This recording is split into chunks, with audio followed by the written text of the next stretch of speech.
घर खरीदना या किराए पर रहना फायदे का सौदा होता है।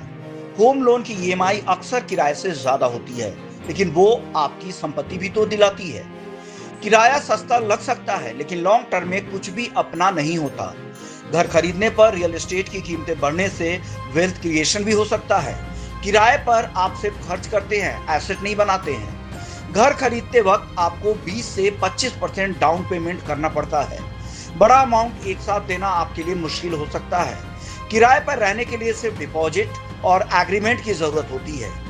हाउसिंग लोन पर सेक्शन 80C और सेक्शन 24B के तहत टैक्स में छूट भी मिलती है। हाउसिंग लोन पर प्रिंसिपल रीपेमेंट और ब्याज पर भी टैक्स छूट मिल जाती है। किराएदार एचआरए क्लेम कर सकता है, लेकिन लिमिटेड छूट मिलती है। घर खरीदने पर आपको मेंटेनेंस, रिपेयर, सोसाइटी चार्ज आपकी जिम्मेदारी होगी। किराए पर रहने पर यह जिम्मेदारी मकान मालिक की होती है। किराए पर रहने वाले को जॉब चेंज या ट्रांसफर होने पर आसानी हो जाती है। खरीदा हुआ घर बेचकर शिफ्ट होना मुश्किल और समय लेने वाला होता है। खुद का घर आपको मानसिक स्थिरता और सुरक्षा देता है। होम लोन का बोझ लंबे समय तक तनाव भी दे सकता है। रेंट बढ़ता है, ईएमआई नहीं। हर साल 5 से 10% तक बढ़ सकता है रेंट आपका।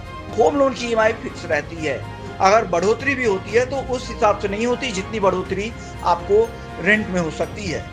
खरीदा गया घर भविष्य में रेंट इनकम और रीसेल वैल्यू के रूप में फायदा दे सकता है।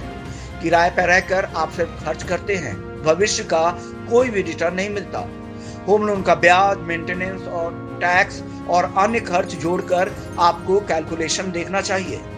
अगर वही पैसा एसआईपी या अन्य निवेश में लगे तो रिटर्न ज्यादा भी हो सकता है, तो ये भी विकल्प आप देख सकते हैं। सारे फायदे और नुकसान को देखकर यह फैसला ले कि आप किराए के घर में रहना चाहते हैं या फिर ईएमआई भरकर आप अपना घर खरीदना चाहते हैं।